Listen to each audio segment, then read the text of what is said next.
கர்த்தருடைய பரிசுத்த நாமத்துக்கு மகிமை உண்டாவதாக. இன்றைய நம்பிக்கையின் விதைகளோடு உங்களை சந்திப்பதில் மகிழ்ச்சி அடைகிறோம். 1 கொரிந்தியர் 14 அதிகாரம் 10வது வசனம். உலகத்திலே எத்தனையோ விதமான பாஷைகள் உண்டாயிருக்கிறது, அவைகளில் ஒன்றும் அர்த்தமில்லாததல்ல என்று வேதம் நமக்கு சொல்ல. பெரியமானே வார்த்தை சொல்லுகிறது, உலகத்திலே அநேக விதமான சத்தங்கள் இருக்கின்றன, ஆனா எல்லாவற்றுக்கும் அர்த்தம் உள்ளது. சில சத்தங்கள் நம்முடைய விசுவாசத்தை வர்த்திக்க கூடும், சில சத்தங்கள் நம்முடைய விசுவாசத்தை அப்படியே அவித்து போடக்கூடும், நம்முடைய ஆற்றலை சுரண்டிவிடும், கவனத்தை சிதறடிக்கும், மனதை அப்படியே செயலிழக்க செய்யும். சில பயமுறுத்தக்கூடிய உலக செய்திகள் இன்றைக்கு மீடியாக்களிலே அநேக நேரத்திலே நம்மை பதற வைத்துக் கொண்டே இருக்கும். சில நம்பிக்கை இலக்க வைக்கும் போதனைகள் இன்றைக்கு உலகத்திலே அநேகம் வந்து மனுஷனை செயல்பட விடாமல் தடுக்கிறது. அதே போலதான் நம்முடைய ஆவியை தளரச் செய்கிற உலக இசைகள், பாடல்கள் இந்த நாளிலே அநேக விதத்திலே வந்து நம்முடைய வாழ்க்கையை அப்படியே திசை திருப்புகிறதாக காணப்படுகிறது. சரி பிரியமானவர்களே, இந்த உலகத்திலிருந்து வரக்கூடிய இந்த எல்லா இறைச்சல்களில் இருந்தும் எப்படி நாங்கள்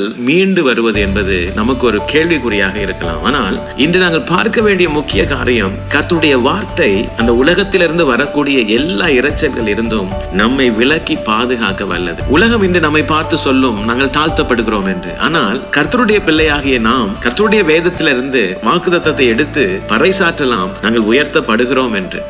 பாருங்க, தேவ பிள்ளைகள் ஆகிய நாம் நம்முடைய சகல தேவைகளையும் நாங்கள் சார்ந்திருப்பது பரலோகத்தை. பாருங்க, அன்று எலியாவின் காலத்திலே பஞ்சம் ஏற்பட்டது, வானம் அடைபட்டது. ஆனால் அங்கே ஒரு விதவையின் வீட்டிலே மாத்திரம் எண்ணெயும் மாவும் குறைவில்லாமல் கர்த்தர் அதை ஆசீர்வதித்திருந்தார். அதே போலதான் எலியா சூறை செடிக்கு கீழே படுத்திருந்த பொழுது கர்த்தர் காகத்தை கொண்டு அவனை போஷித்தார். பிரியமானவர்களே, இஸ்ரவேலரை வனாந்திரத்திலே தூதர்களினுடைய அப்பத்தை கொடுத்து கர்த்தர் அவர்களை போஷித்தார். நம்முடைய தேவனாலே கூடாத காரியம் ஒன்றுமில்லை. கர்த்தருடைய வேதம் அதை தான் நமக்கு சொல்லுகிறது. கர்த்தரை நம்புகிறவன் செழிப்பான், கர்த்தரை நம்புகிற ஒருவனும் கைவிடப்படுகிறதில்லை. கர்த்தரை தம்முடைய தெய்வமாக கொண்ட ஜனம் பாக்கியம் உள்ளது. பிரியமானவர்களே, கர்த்தர் தாமே இந்த வசனங்களோடு இன்று உங்களை ஆசீர்வதித்திருப்பார் என்று நான் விசுவாசிக்கிறேன். தொடர்ந்தும் பைபிள் மரத்தின் வேத தியான பகுதிகளோடு இணைந்து கர்த்தருடைய ஆசீர்வாதத்தை பெற்றுக் கொள்ளுங்கள். உலகத்தில் இருந்து வரக்கூடிய எல்லா இறைச்சல்கள் இருந்தும் நம்மை காத்துக் கொள்ளுகிறதுக்கு கர்த்தர் நம்முடைய வேதத்தை நமக்கு ஒரு கேடகமாய் கொடுத்திருக்கிறார். இந்த நாளிலே அந்த வேதத்தின் வார்த்தைகளை பயன்படுத்துங்க. உலகத்தில் இருந்து வரக்கூடிய எல்லா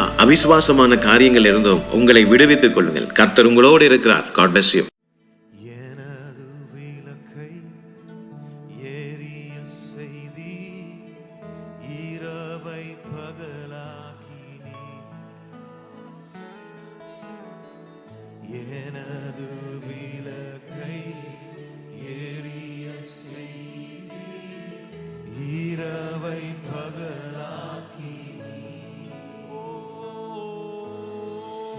எரிந்து கொண்டீரும் எப்போதும் எப்போதும் உமக்காய் என் ஜீவன் பிரியும் வரை.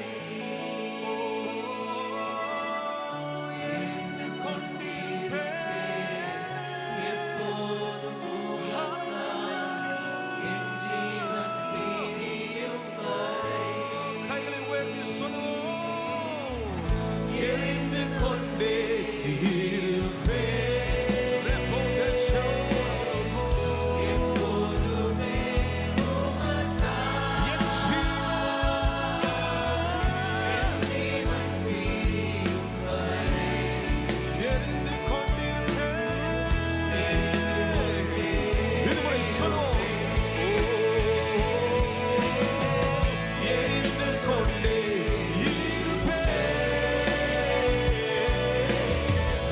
எப்போ